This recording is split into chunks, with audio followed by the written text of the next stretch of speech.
One, uh, so I saw this meme yesterday or a couple days ago when all the shit's going on, and it made me.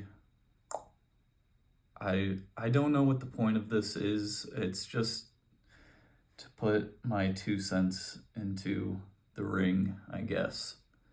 And if you follow me and you're my friend or whatever, and I don't know.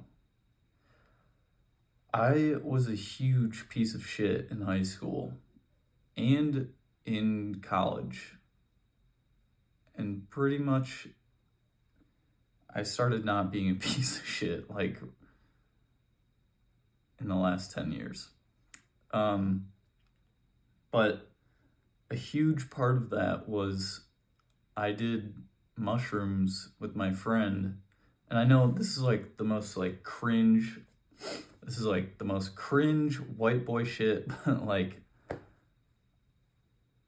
that's who my audience is like other white boys who I want to talk to you right now. Because shit's fucked. And, anyways. So I did mushrooms, and my buddy and I were at his sister's house, and I remember we were outside. It was a beautiful Salt Lake spring day after finals.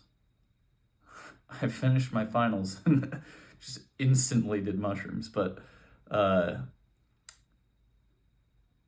we were sitting out there, and I was looking at this plane flying overhead, and I was like, holy shit, there's like 300 people in that plane, all just, their life trajectories are all just going like all these other ways, and my life trajectory, and there's 300 people on that plane, there's like 800,000 people in the Salt Lake Valley, and then like extrapolate that out, and it was like, whoa, dude, that's fucking crazy. There's all these people just trying to do the same thing as me.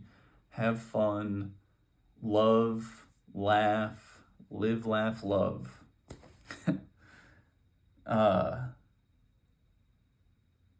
And that gave me empathy. That was when I got empathy. I was like, I thought of my life as that was like a distinct break in my life where previously I had thought that I was like the single player, first person in the movie or whatever. And then after that, I was like, whoa, holy shit. And then I started working at the syringe exchange, and that gave me another completely mind-bending experience. Seeing all these people in these really horrific situations.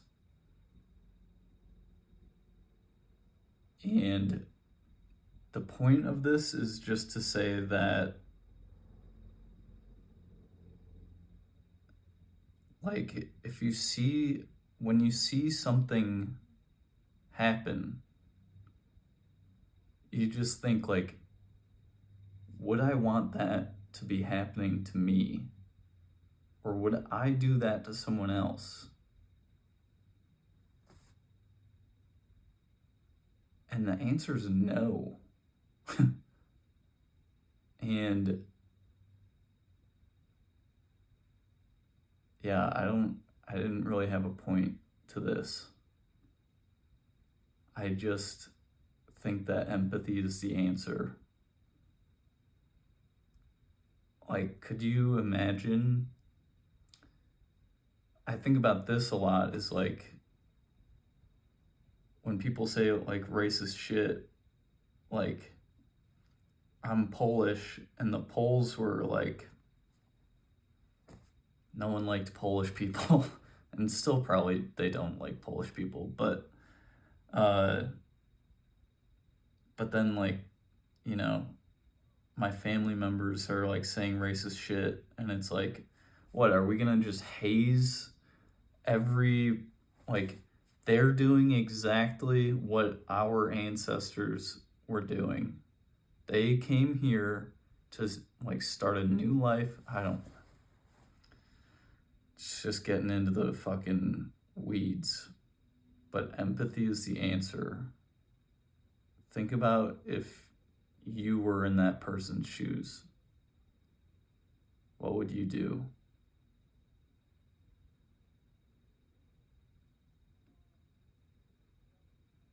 Everyone's just out here trying to like live a fun, everyone's just trying to live, laugh, love. And then there's some people that are like, no, only this group of people is allowed to live, laugh, love here.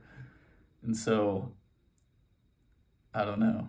But my an issue that I have with, like, you know, some of the people who, activist groups, whatever, is they don't really like have any answers, and I don't have any answers really, but other than to say, go out there, be empathetic, treat people how you want to be treated. That's what Jesus would do. And also make art, go dance, go laugh, go do something and experience joy, because that's resistance. They want you to be afraid. They want you to not